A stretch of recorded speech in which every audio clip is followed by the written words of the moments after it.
a importância deles, a gente pode falar da dimensão mesmo de memória, né? E da questão física desses espaços. Então, quando a gente pensa na questão da memória, a gente pode dizer que as cidades, elas não são estáticas, elas estão o tempo todo passando por transformações. Então, essa cidade, ela é dinâmica.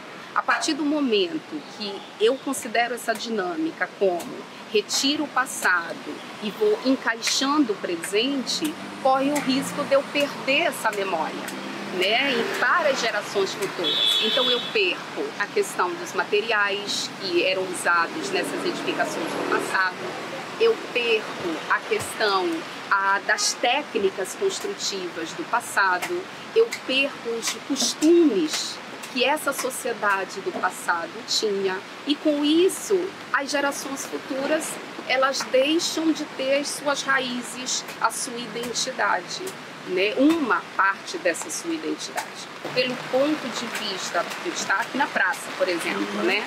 E eu vou falar então pelo ponto de vista do impacto da chuva, por exemplo, né? Porque teria várias maneiras, várias óticas. Né? Então eu vou falar, a gente está bem aqui embaixo da chuva, e quando eu penso, por exemplo, no impacto da chuva, como é que eu posso preservar essas edificações, por exemplo, a gente pode pensar, por exemplo, na cobertura dessas edificações. Muitas das vezes essa cobertura, ela não é conservada, ela não é bem conservada. Então o telhado está danificado, e aí a gente observa que a chuva, ela entra dentro desses espaços e com isso aumentando a umidade, proliferando fungos, bactérias, né, e tudo mais. Do ponto de vista também da cobertura, quando a gente pensa no impacto da chuva, essas edificações, elas têm uma característica tipológica, muitas delas, que são feitas com platibanda. Ou seja, são edificações que a gente não tem o uso de beirais. E sem os beirais e o uso da platibanda, eu tenho o uso, por exemplo, da calha. E a calha do passado, que captava a água da chuva, eram calhas de ferro. E essas calhas de ferro, sem a manutenção,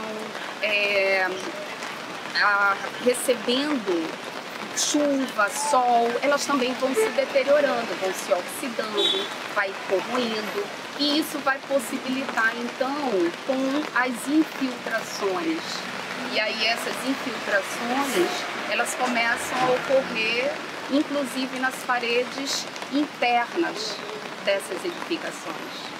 E tem um outro impacto que a gente pode falar que também tem a ver com você, com como conservar, né? É quando a gente pensa na questão das paredes externas.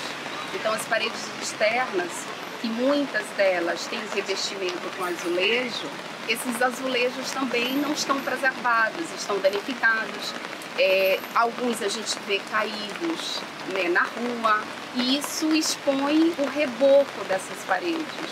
E o reboco com a chuva, né, com o sol, vai absorvendo água até o ponto que, além da umidade que passa para dentro dessas edificações, corre o risco também desse reboco cair.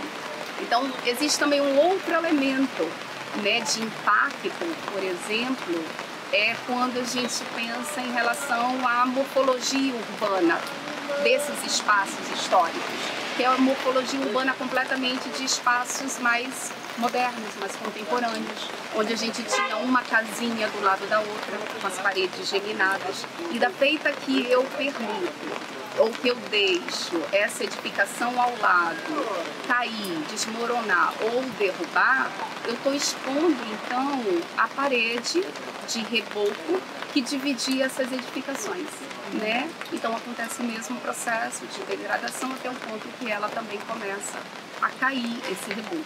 Então não é falar do edifício em si, que tem um valor específico de materiais, de construção, de costumes, de uma época do passado.